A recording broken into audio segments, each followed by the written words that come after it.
Hello everyone, welcome to Dnyanadeep.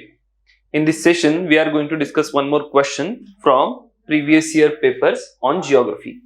Now, there is this question regarding desertification. So, the question reads, the process of desertification does not have climate boundaries. Justify with example. Now, when it comes to the term desertification, this particular question was asked in year 2020, I guess, because in 2019 there was United Nations Convention to Combat Desertification convention, which was held in New Delhi in September, somewhere in the September 2019, and just in the aftermath of that, in year 2020, this was the question asked in GS paper 1. Now, most of the candidates erred in this particular term. When it comes to desertification, candidates took the meaning of desertification as the process of expansion of desert. Fine. And once you understand desertification in this particular way, that is the process of expansion of desert, your answer will completely change, right? But there is some specific detail which are given by United Nations Convention to Combat Desertification, so as to what this particular process of desertification is. If you know that, then only you will be able to justify the process in this particular question. Now, let us understand what locus and focus is. Locus of this particular question is desertification, and focus of this particular question is that the process does not define climate boundaries. So, let us first understand what do we mean when we say desertification. So, I'm jumping to introduction. In introduction, I'm going for a definition based approach. Again, you can also have a fact based approach in this particular part, but I find definition based approach more suitable. Reason being, in this particular question, you may not have as many facts ready or very precise fact ready, which will directly link with that your question. And that is how we are going to start with this desertification definition part. Also, understand one more aspect. When it comes to this particular process, it's not that obvious a term. Desertification has some very specific meaning. So, that is something which will be explaining in this particular part. So, it will add meaning to your introduction. Now, United Nations Convention to Combat Desertification has defined desertification as a process of land degradation. Okay. So, exactly here people have erred because people have treated desertification of as process of expansion of desert, whereas desertification is the process of what? It is the process of land degradation. Fine. So, United Nations Convention to Combat Desertification says that desertification is the process of land degradation in arid, semi-arid and subhumid areas. Fine. You also need to understand which areas we are talking about. We are talking about arid areas, we are talking about semi-arid areas, and we are also talking about subhumid areas. So, wide range of climatic areas might witness this type of land degradation, which is termed as desertification. Now, further in the definition we have key land degradation is the process of, so desertification is the process of land degradation in arid, semi-arid and subhumid area, so that the biological productivity of land is reduced. Okay, so this is also important point you need to understand. We are talking about the productivity of land. So once desertification happens, your land is no more productive, and that is how you are going to explain this particular part in your definition. Now, moving to body part. Again, I have divided my body part in two segments. Part A, I am going to talk about some statistics of desertification. Is it asked? No, it is not asked. But then why I am providing this particular statistics? So, just to present some context to my answer, or let us say I am providing some arguments so that it further connects into my question. So that is the only reason I am providing statistics. You can directly jump to the later part also, where you have to justify that this particular process does not have climate boundaries.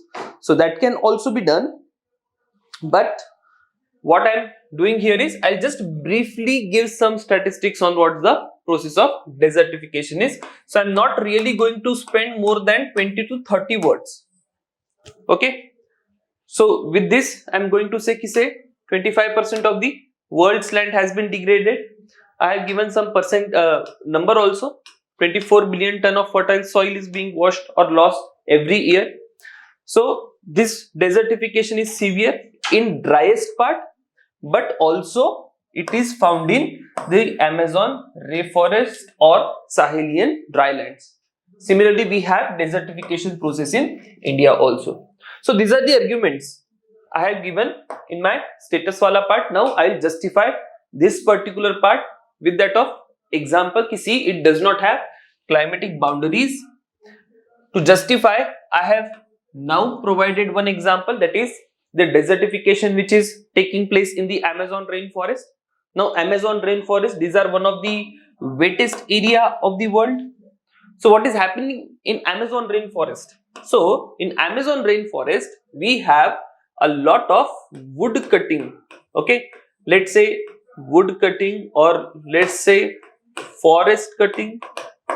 Alternately use word deforestation, also mention something called as shifting cultivation. Okay, if I go to Amazon forest, a lot of forests are being cut to have expansion of plantation or any other agriculture process for human settlements, for the need of fuel, or for, or let's say the whatever material we need for settlement.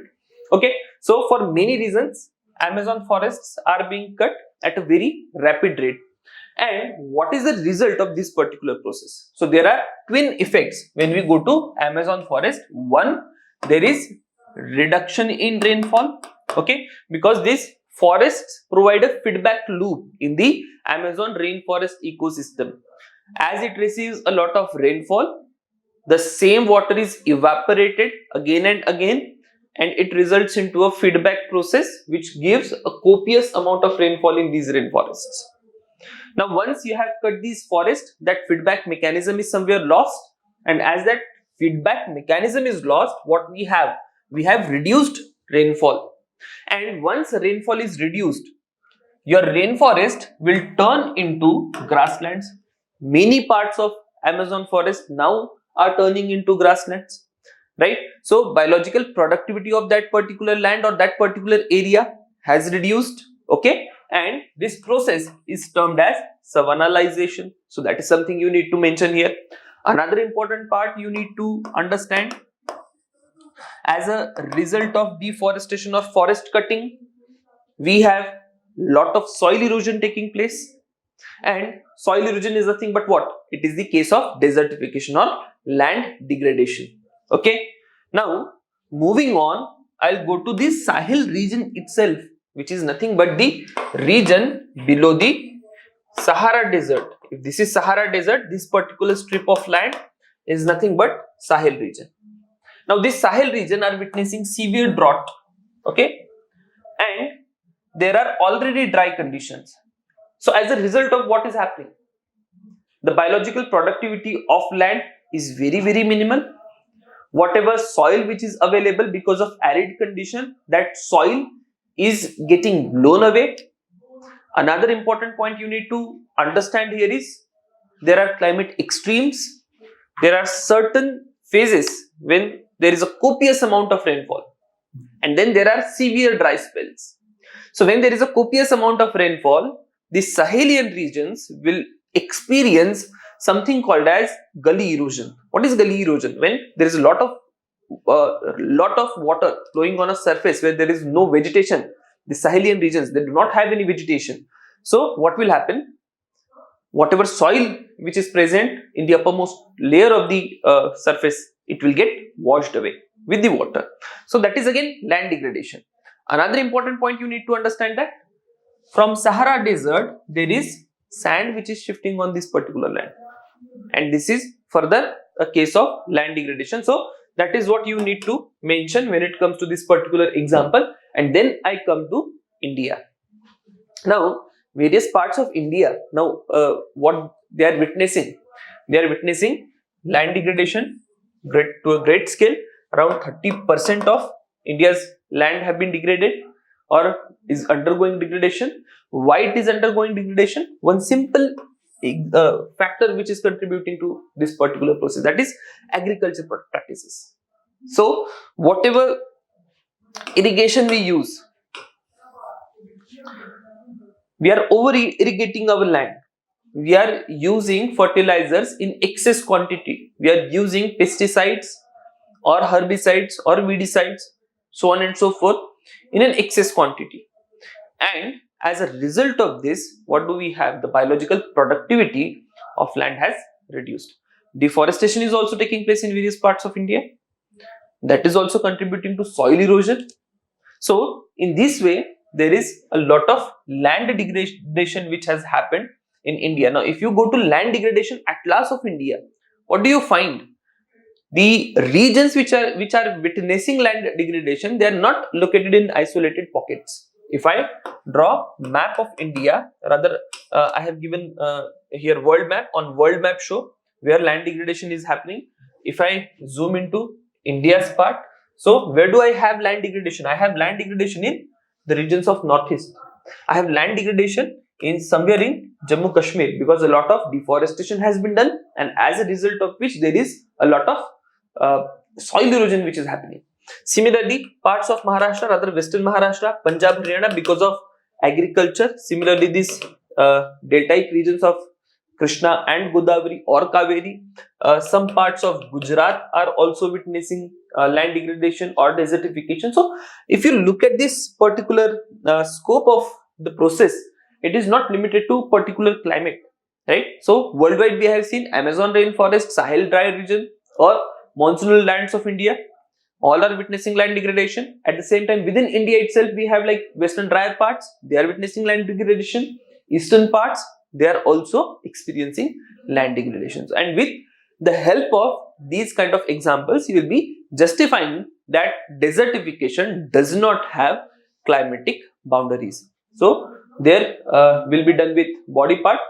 Moving on, in conclusion, provide way forward. How can we stop this land degradation? So there are a lot of things which can be done to prevent land degradation. So whatever interventions we require, such as afforestation, improving soil cover, changing agricultural practices, so on and so forth. So mention all these things which will be your way forward. So that was the question on desertification. See you again in next lecture.